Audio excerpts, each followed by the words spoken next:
Центральный рынок в столице Крыма никак не оставят в покое. В российской администрации Симферополя планируют убрать вещевые ряды с территории этого рынка. На их месте, возможно, появится концертный зал или развлекательный центр. Об этом заявил главный архитектор столицы Эрнст Мавлютов. О том, как на это реагируют торговцы и сами горожане, далее в сюжете. Разговоры о переносе центрального рынка Симферополя идут давно. Изначально его хотели перевести за черту города весь. Теперь в город администрации думают лишь о переносе вещевой его части. Главный архитектор столицы Эрнст Мавлютов назвал этот рынок безобразием. Признался, что нигде не видел такого количества торговых объектов, как в Симферополе. «Нельзя так не любить себя и не любить свой город», – заявил он. Продавцы вещевого рынка идею Мавлютова всерьез не восприняли. Давно его выбираем. Сколько лет уже переносят, то мы уже привыкли к этим переносам. Когда-нибудь и перенесут лет через 10. Может, вообще уберут.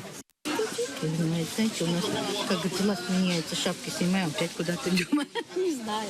У нас только сделали. Да? Конечно. У нас только такое вложение только сделали. Крыши делают, новый асфальт делают. Куда убираем? Некоторые уверены, перенос пока невозможен, так как еще действует договор об аренде.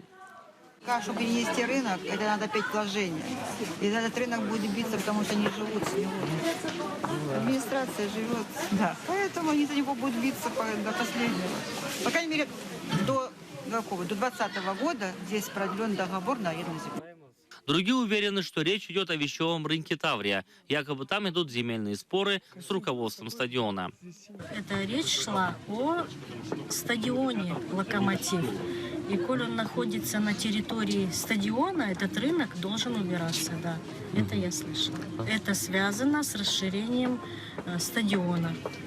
Сами крымчане реагируют на идею городских властей весьма неоднозначно. Кому-то она нравится, кому-то нет. Вы знаете, я не покупаю здесь на вещевом рынке. Так что мне он как-то не нужен. А вообще людям надо где-то работать. Где людям работать, скажите, пожалуйста, вот где им работать? Им же где-то надо работать, зарабатывать деньги, как-то жить. Не знаю, как людям это удобно, неудобно, они здесь все привыкли покупать. Так что не знаю, что сказать вам. Это самое. Пусть остается. Нельзя здесь не покупать одежду, не до этого. Но для того, чтобы люди не пострадали, а это наши с вами горожане, жители, которые зарабатывают на себе на хлеб, сначала надо построить тот рынок, где они займут достойное место и будут получать не меньше, чем здесь, обеспечивать свои семьи. С этого надо начинать, а не просто так принять решение и забыть о людях. Это считаю правильно, потому что здесь должны быть продукты. Вещи эти заполонили все, что только можно. Многие горожане уверены, раз еще нет точных сроков переноса и даже не определен земельный участок, куда рынок будет перенесен, то и идея эта воплотится в жизнь очень нескоро. Арсен Ваитов, Рустем Ахмедов, Заман АТР.